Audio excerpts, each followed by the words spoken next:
Hello বন্ধুরা, আসসালামু আলাইকুম। কেমন আছেন সবাই? আশা করি ভালো আছেন এবং দূরে ও কাছে থেকে আমার ভিডিওগুলো যারা দেখেন তাদের সকলকে অসংখ্য অসংখ্য ধন্যবাদ এবং শুভকামনা করি। আমি প্রত্যেক দিনের মতো আপনাদের মাঝে নতুন আজকে একটি নতুন রেসিপি নিয়ে এসেছি। আমার বাচ্চারা আজকে ফুচকা খেতে চেয়েছে, তার জন্য ফুচকা বানিয়ে খাওয়াবো আর দেখাবো আপনাদেরকে।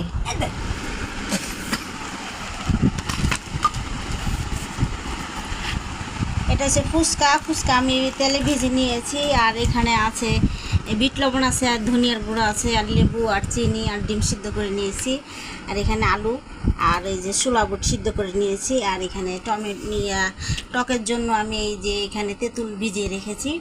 আর তার সাথে সালাডটা হবে যে এখানে আছে গাজর কাটা আছে, টমেটো কাটা আছে, শসা কাটা আছে, আর পেঁয়াজ কাটা আছে, আর কাঁচামরিচ আর ধনিয়া পাতা আর লেবু।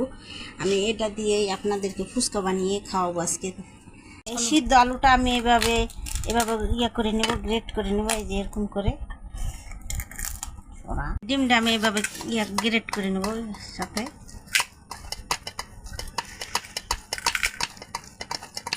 আলুটা আমি এভাবে চটকে নেব। আর এখানে ডিম আছে, আলুটা চটকে এভাবে ডিম দিয়ে আর আলু দিয়ে চটকে নেব এভাবে ভালো করে, খুব ভালো করে।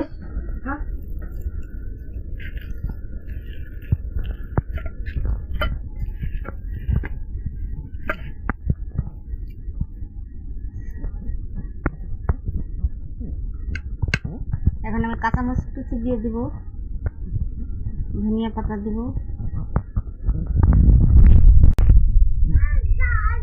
ছোলা দিব সাথে। আমি একসাথে ভালো করে মিক্স করে নিব, ভালো করে এই যে মিশ্রণটা ভালো করে আলুটা ডিমটা এইভাবে ভালো করে মাখিয়ে একটা ভর্তার মতো করে নেব।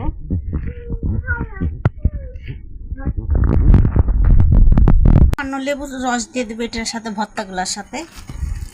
আর তারপরে আমি শসা কুচি দিয়ে দিব, টমেটো কুচি দিয়ে দিব, গাজর কুচি দিয়ে দিব, দিয়ে এটা ভালো করে এইভাবে মাখিয়ে নেব। এখন এই যে টকটা আমি ভালো করে এইভাবে গুলিয়ে নেব একটুখানি। আর এখানে যে বিট লবণ আছে, বিট লবণ দিব, একটু সামান্য চিনি দিব টকের সাথে, দিয়ে এটা ভালো করে মিশ্রণটা তৈরি করে নেব। আর কাঁচামরিচ দিব কুচি করে।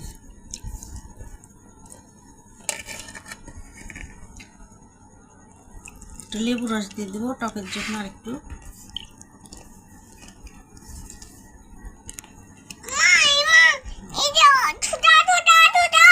আমি ফুচকাটা এইভাবে ভিতরে এইভাবে ভেঙে নিব প্রথমে, এই যে এইভাবে চাপ দিয়ে ভেঙে দিব, ভেঙে ফুচকার ভিতরে এই মিশ্রণটা দিয়ে দেব।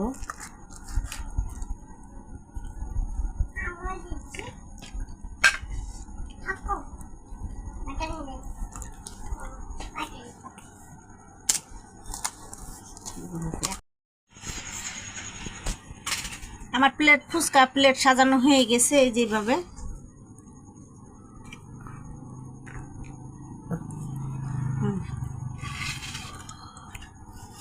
একটা খাই,